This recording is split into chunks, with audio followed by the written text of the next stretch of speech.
Hoy, en La Salud es lo primero, hablamos de una enfermedad relativamente nueva, pero que ha causado muchos problemas a la comunidad médica hasta ahora, ya que los nuevos tratamientos dan un nuevo giro a la supervivencia de los pacientes a este virus y a la futura erradicación del mismo.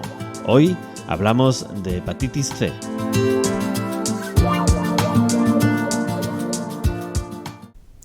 Hablamos hoy de hepatitis C y lo hacemos con el doctor Israel Grillo, el especialista en aparato digestivo del Hospital de Alta Resolución de Écija. Buenos días, Buenos Israel. días, feliz año. Ante todo, feliz año nuevo, eso es. Iniciamos este 2020, seguimos con La Salud lo primero, con nuestro espacio sobre salud en Écija Comarca Televisión, gracias a la colaboración con el Hospital de Écija.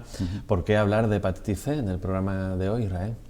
Pues mira, lo hacemos también con este lema, no es que Écija ahora haya decidido volver a llamarse Astigi, sino llamamos la atención sobre la hepatitis C, ¿vale? Y estamos a principios de año y yo creo que es bueno empezar el año primero con buenas noticias, y la noticia y el primer mensaje que quiero mandar es que hoy en día la hepatitis C tiene tratamiento y tiene curación, y la segunda cuestión importante al empezar el año es hacer buenos propósitos.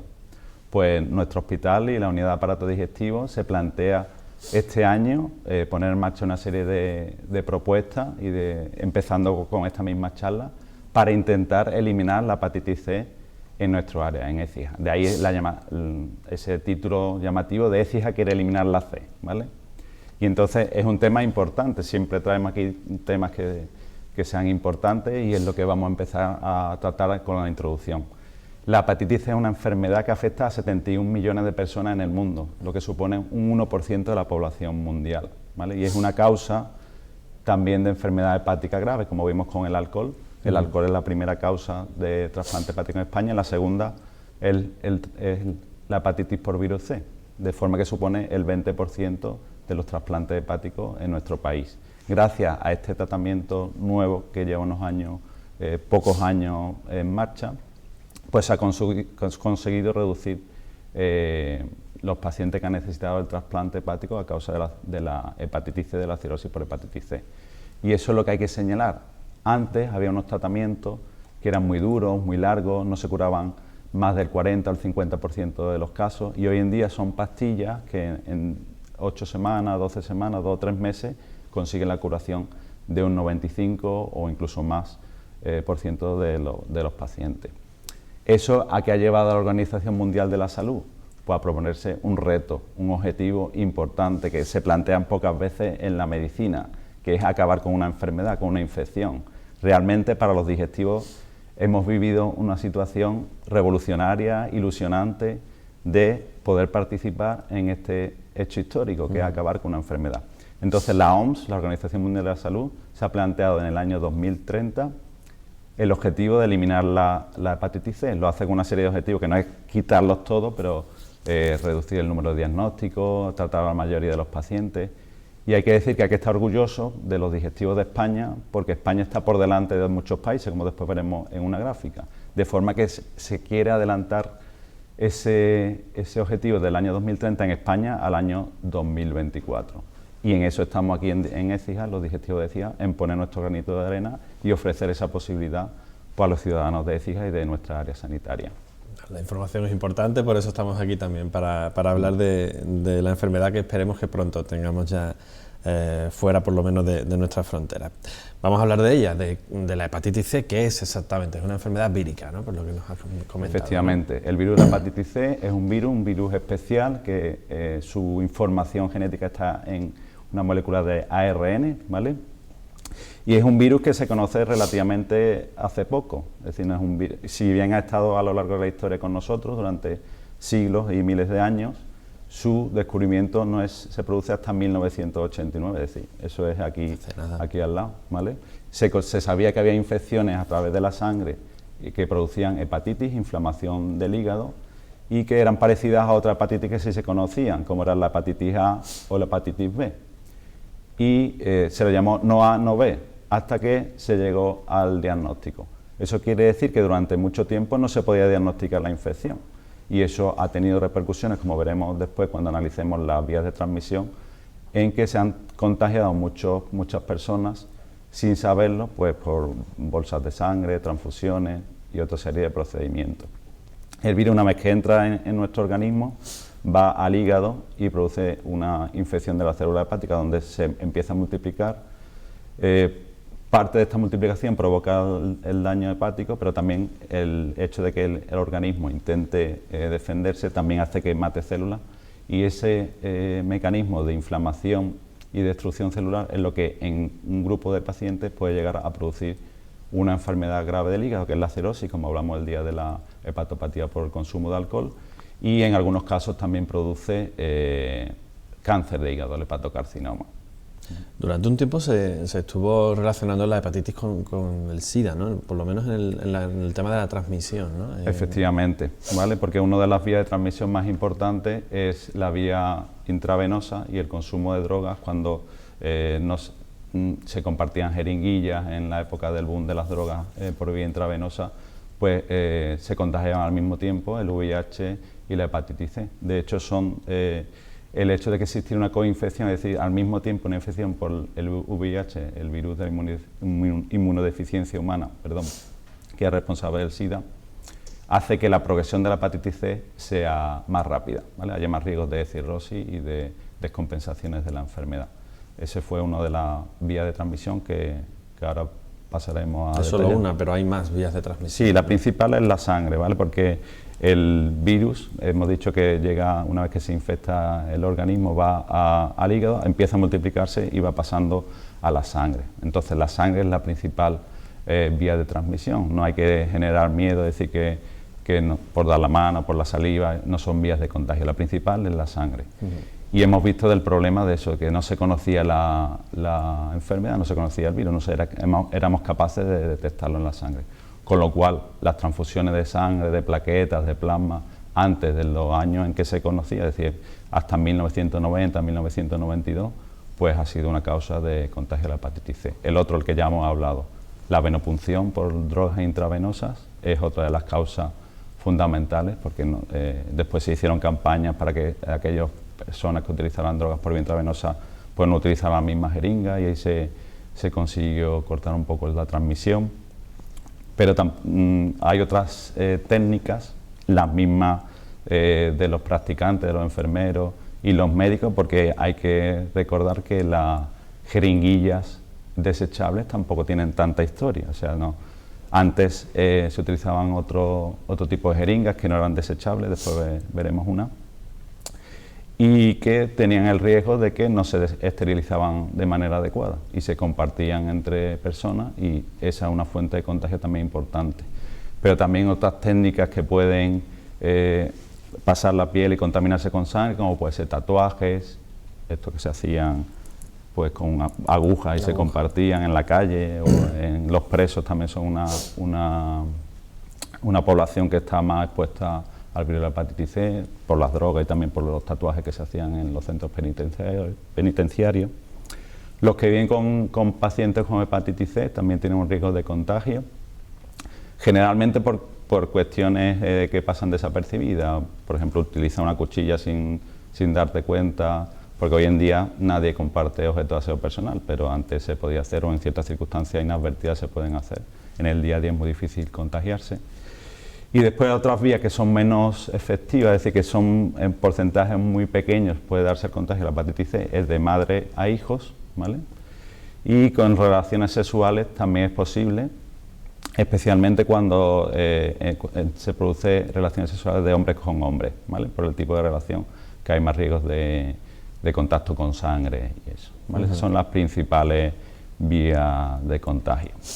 De madre a hijo, pero no de padre a hijo, ¿no? Es una cosa que se hace durante el embarazo. El tema del embarazo y parto, fundamentalmente. Pero es muy baja, es en torno al 2 al 5%. ¿Vale? De todas maneras, teniendo en cuenta todas estas vías de transmisión, veremos cuáles son la población que se consideran grupos de riesgo, ¿vale? Pero quiero detenerme en esto, ¿vale?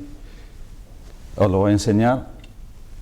Este era el medio que se utilizaba previamente, antes de 1980 aproximadamente, para la administración de medicamentos por vía intramuscular o por vía intravenosa. Esto no era desechable, sino que el practicante lo llevaba de casa en casa. Había algunas casas más pudientes que tenían la suya la utilizaban dentro, pero la seguían utilizando dentro de la familia. Y el problema es que esto, la forma de esterilización que tenía era calentándola o quemándola en este tipo de recipientes. En los hospitales también se utilizaban este tipo de jeringas, pero había autoclaves que conseguían una esterilización un poco superior, pero no del 100%, ¿vale?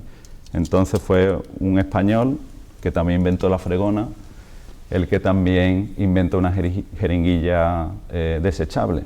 Entonces, alrededor de 1973, aunque había alguna invención previa en Nueva Zelanda, en América, pero parece que el ingeniero, porque era ingeniero, que también inventó la fregona, como he dicho, pues inventó esta jeringuilla desechable, y a partir de ahí pues se empezó a vender en todo el mundo y en España, y eso ha sido muy importante para evitar la transmisión de no solo la hepatitis C, sino otras enfermedades que se transmiten por la sangre, ¿vale? Entonces, otro motivo de orgullo de que un español haya participado activamente en este papel de evitar las enfermedades contagiosas. Es curioso que no hace tanto que se utilizan, y para muchos de nosotros parece como ya de ciencia ficción, ¿no? Una jeringa de cristal con pues esa aguja. Incidir en eso, es que todo el que recuerde en su momento que se haya inyectado algún medicamento, de que hayan ido a su casa de chico a ponerle una inyección, tiene riesgo sin saberlo, porque después vamos a ver que puede pasar desapercibido durante toda la vida, de estar infectado por una hepatitis C. Entonces, otro mensaje, si recuerdan esto, cualquier tipo de inyección con este tipo de dispositivo tiene riesgo de tener una hepatitis C y no saberlo, ¿vale? Ahora vamos a ver los grupos de riesgo en relación a eso. Pues vamos a ver, aunque hemos mencionado ya algunos, pero vamos a ver esos grupos de Teniendo en cuenta eso, que se contagia por la sangre y las vías de transmisión, pues son grupos de riesgo, aquellos que siguen usando drogas por vía intravenosa, pero también parece ser, bueno, se sabe que aunque el riesgo es menor, el uso de otras drogas por vía inhalada también es un riesgo de contagio de la hepatitis C. Todos aquellos que se pusieron sangre antes de los años 1990, 1992, sangre o hemoderivados, también es un grupo de riesgo para infectarse. Como hemos dicho, todos los que se pusieron algún tipo de tratamiento intramuscular, intravenoso con dispositivos que no estaban realmente bien desinfectados o que no eran desechables. Las madres, o sea, los hijos de madres con hepatitis C y los convivientes, por ampliar un poco más el grupo. Los que han pasado o están en la cárcel, todo aquel que esté infectado también del VIH o de la hepatitis B también tiene más riesgo de haber, por las vías de contagio, de tener también una hepatitis C, y además, como hemos dicho, el riesgo a tener una hepatopatía más grave es mayor. Los pacientes que se han hemodializado por los dispositivos, hoy en día la mayoría son desechables los dispositivos, pero antes había partes de la máquina que no era desechable, y también ha sido una fuente de contagio importante. También los dentistas, sobre todo eso antes de los años 1980, los procedimientos, cirugía también antes de 1980, todo eso son grupos de riesgo. De todas maneras, se está viendo que para llegar al objetivo fundamental de eliminar la hepatitis C, probablemente haya que hacer un cribado, es decir, buscar a las personas que podían ser infectadas. Y parece que no solo vale con los grupos de riesgo, aunque aquí es muy importante en ECIGA el tema de las inyecciones que hemos visto. Se ha visto que la población entre 40 y 70 años es la que más riesgo tiene de tener una hepatitis C, ¿vale? Si hacemos los cálculos, es cuando por debajo de 40 años ya empiezan a utilizarse los dispositivos desechables de inyecciones. Entonces, el planteamiento en un futuro será que, de una manera generalizada, aquel que nunca se haya hecho una serología para la hepatitis C, es decir, investigar si tiene la hepatitis C entre 40 y 70 años, en algún momento se haga, porque tenemos un tratamiento que cura y si no se cura, tiene riesgo de tener una enfermedad hepática grave. Esos son los grupos de riesgo, pero la enfermedad, ¿cómo incide exactamente en el hígado, ¿no? Que al final es el órgano que daña principalmente, ¿no? Cuando la persona se pone en contacto con el virus, ¿vale? Se produce inicialmente una hepatitis aguda, una inflamación del hígado, que en la mayoría de los casos, en más del 80%, pasa desapercibida, ¿vale? Puedes notar cansancio, dolores articulares, como pasa una gripe. En algunos casos puede ser más llamativa y ponerse amarillo con ictericia, o la orina es más oscura. y en un 20 o un 30% de los casos se cura espontáneamente, ¿vale? Pero en la mayoría de los casos se mantiene en el organismo, es decir, la defensa, la respuesta inmunológica del organismo no es capaz de eliminar el virus y entonces el virus permanece en el hígado durante años multiplicándose, ¿vale? Y pasando a sangre, multiplicándose. Y eso no da ningún síntoma, no produce ningún síntoma, con lo cual la persona que está infectada por la hepatitis C sigue haciendo su vida normal, va a su médico de cabecera incluso, y si no le hace una analítica especial del hígado, pues no detecta elevación de las transaminasas, que es la manifestación de la inflamación del hígado, pero es que el virus C no necesariamente siempre eleva las transaminasas, que son las enzimas que se elevan en las hepatitis, sino que pues oscilan en el tiempo y si no lo cogemos en el momento adecuado, pues las transaminasas serán normales. Por eso es importante el cribar, es decir, buscarlo activamente si tiene una infección por la hepatitis C, especialmente en los grupos de riesgo. Y estas personas que tienen su virus C multiplicándose, especialmente si hay otros factores, como hemos dicho antes, si tiene otra infección por la hepatitis B, si además bebe alcohol o otra serie de factores, entre un 10 y un 20% desarrolla una enfermedad hepática grave, una cirrosis hepática. Y dentro de esos que tienen una enfermedad hepática grave, una cirrosis hepática, pues un porcentaje anual puede producirse una enfermedad, un cáncer de hígado, un hepatocarcinoma. Con lo cual, incido más en este aspecto, una persona puede estar infectada por la hepatitis C y no saber que está infectada. Eso quizás sea lo más peligroso, ¿no? Claro, tiene riesgo primero de que en sí mismo tenga una enfermedad hepática grave con el paso del tiempo y que sea una fuente de contagio. Por eso, si queremos eliminar la hepatitis C, hay que intentar diagnosticar a todas las personas que estén infectadas. Se estima que en España puede haber todavía 150.000 se han tratado ya 150.000 personas en estos últimos años, que es un dato bastante importante, pero puede haber en torno a 70.000 personas en España que todavía no estén diagnosticados de la hepatitis C. Por eso, porque no tienen ningún síntoma, nunca se le ha hecho una serología, un estudio para la hepatitis C, y como no da ningún síntoma, si da síntomas son inespecíficos, que nadie lo va a achacar a la hepatitis C, dolores articulares, algún cansancio, algunas manifestaciones extrahepáticas como enfermedades de la piel o reumatológicas, que ahí si dan síntomas pues puede pensar una hepatitis C, pero en general no dan síntomas hasta que llegamos a una situación ya tardía que no queremos llegar, que es la de la cirrosis hepática, con las complicaciones que vimos el otro día con el tema del alcohol, la acumulación de líquido, la ascitis, la infección de ese líquido, la hemorragia por varices, que se te vaya la cabeza un poco por el tema de la encefalopatía hepática, y el cáncer como principales complicaciones. Eso serían las complicaciones ya cuando llegamos a un estado avanzado, digamos. El objetivo es llegar antes, ¿vale? O lo más precozmente posible. De hecho, incluso si llegamos en la cirrosis, el hecho de tratar el virus, siempre igual que decíamos que con el alcohol, dejar de beber alcohol mejora el pronóstico, pues tratar el virus también mejora el pronóstico de esa enfermedad, aunque esté avanzada, pero cuanto antes, evidentemente, mejor. De hecho, si no tiene mucho daño el hígado, te trata la hepatitis C y para casa te olvidas ya de ese problema, ¿vale? Tiene que ser muy complicado el tema del diagnóstico, ¿no? A la hora de enfrentarse a la enfermedad, ¿no? Los especialistas supongo que tenéis ahí una complicada tarea, ¿no? A la hora de diagnosticar una hepatitis C, ¿no? Hay que buscarla, ¿vale? Entonces, ¿cuál es la forma más habitual que diagnosticamos la hepatitis C? Pues cuando un paciente viene con elevación de las transaminasas. En ese caso, tanto el médico de cabecera como el especialista de aparato digestivo, pues se le está casi obligado a pedir una serología por virus de la hepatitis C y virus de la hepatitis B.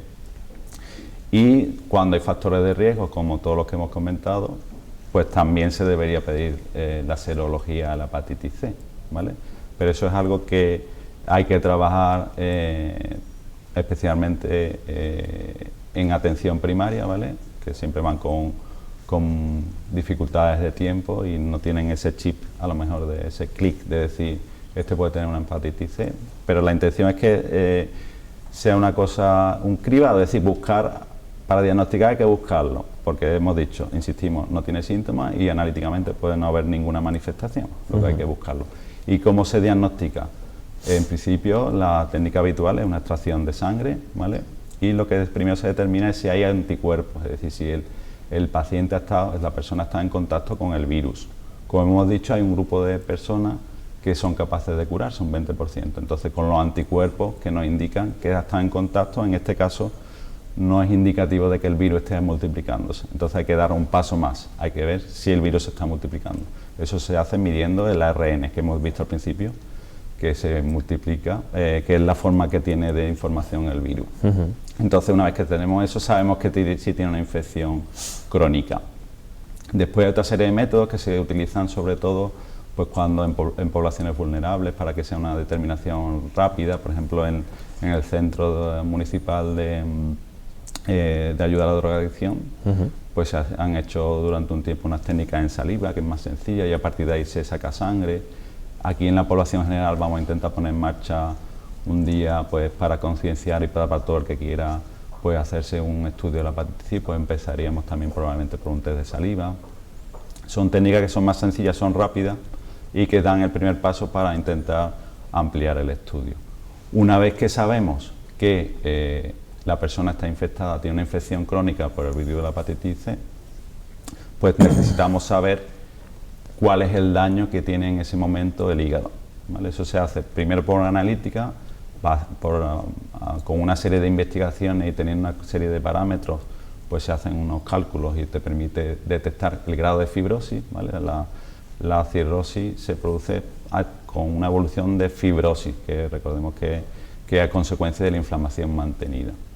Y entonces eso se mide con estos parámetros. Y después hay otra técnica que no todo el mundo conoce, que se llama elastografía hepática, ¿vale? Yo creo que es interesante que hablemos un poco de ella. Es una técnica que se basa en la ecografía y lo que lo mide es la resistencia. No duele, se pone también, se puede hacer a través de una ecografía o otro aparato que se llama FibroScan, y que es capaz de medir la rigidez del hígado, ¿vale? Envía una señal, una onda, la recibe, según la velocidad a la que la recibe, pues es capaz de determinar el grado de fibrosis. ¿Eso que ha conseguido? Pues evitar una prueba que se hacía antes, que era la biopsia hepática. Una prueba que es cruenta, es decir, que tiene riesgo de complicaciones, porque eso ya suponía con una aguja atravesar el hígado y tomar una muestra, eso podía sangrar o tener una serie de complicaciones.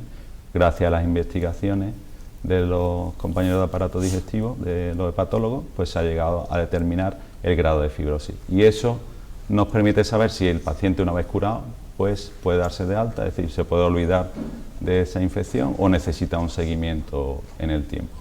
Y después con la ecografía pues vemos si ya hay consecuencias de cirrosis hepática, pero lo que intentamos ver es el grado de fibrosis, en este caso para ver si necesita seguimiento o no. Y una vez está diagnosticada, toca tratamiento, ¿no? El tratamiento, ¿vale? Afortunadamente sí tenemos buenas noticias en esto, ¿no? La revolución de los últimos 20 años o 30 años, yo en digestivo no recuerdo, yo soy joven todavía, pero no recuerdo una revolución tan importante en el tratamiento de una enfermedad y tan ilusionante, ¿vale? Entonces se ha conseguido hasta 2011, el tratamiento que había era, después lo vamos a distinguir en otra diapositiva, pesadísimo, para el paciente era durísimo, 1 año de tratamiento prácticamente, inyecciones, cansancio y todo para conseguir que un 40 o un 50% de los pacientes se curaran. Y ahora tenemos un tratamiento por vía oral que en 8 o 16 semanas produce la curación del más del 95% de los pacientes, con efectos secundarios prácticamente inexistentes. Por lo tanto, tenemos un tratamiento sencillo, seguro y efectivo. Es decir, que si alguno de los espectadores que nos está escuchando tuvo una hepatitis C o tiene una hepatitis C y se trató por entonces por el interferón y la ribavirina y lo pasó fatal, que se olvide de eso, que hoy en día tenemos tratamientos que no tienen ninguna comparación. Aquí lo vamos a ver con esta diapositiva.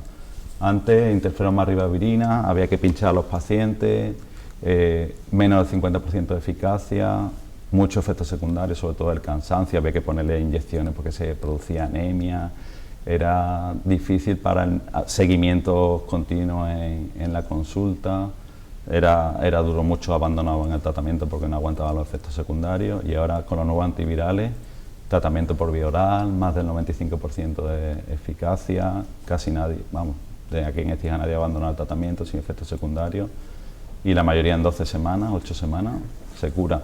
Es decir que ánimo, todo el que sepa que tiene una hepatitis C no tiene que dudar en acudir a la consulta de aparato digestivo para plantear el tratamiento. Está indicado en todos los pacientes, salvo que veamos que haya otras causas que no, aparte de la edad, algunas otras enfermedades concomitantes que estén al mismo tiempo y que no haya mucho daño líquido, a lo mejor no, pero en principio cualquier paciente es candidato a tratarse.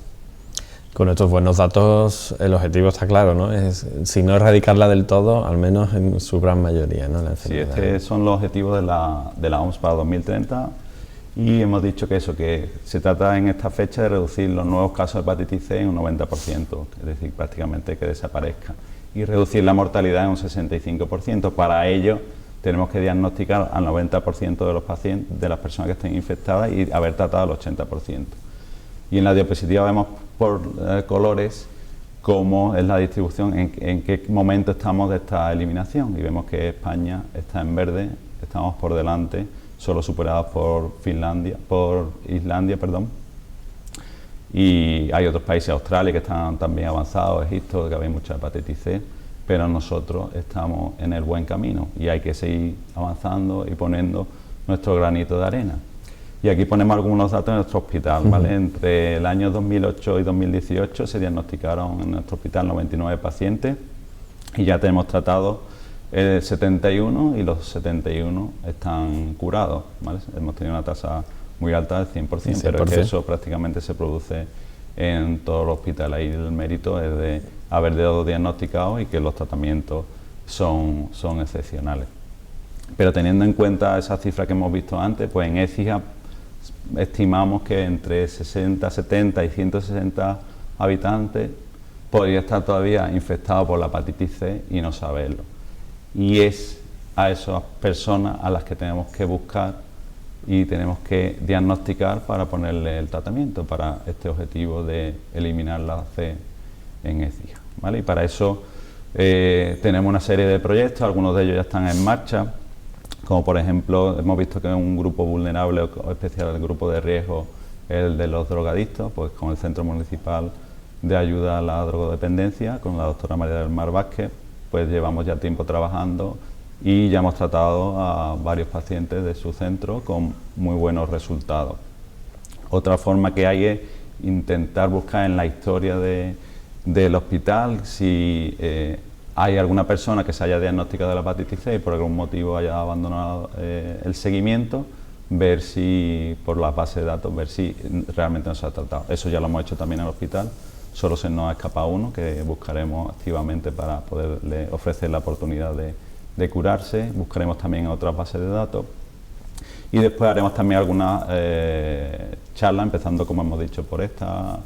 Iremos a los centros de salud e intentaremos también, esto ya será más o menos complicado, poner alguna actividad pública de intentar determinar si existe una infección por método de saliva, o ya buscaremos cuál es el método más adecuado para hacer visible y poner en marcha esta campaña de detección, ¿vale?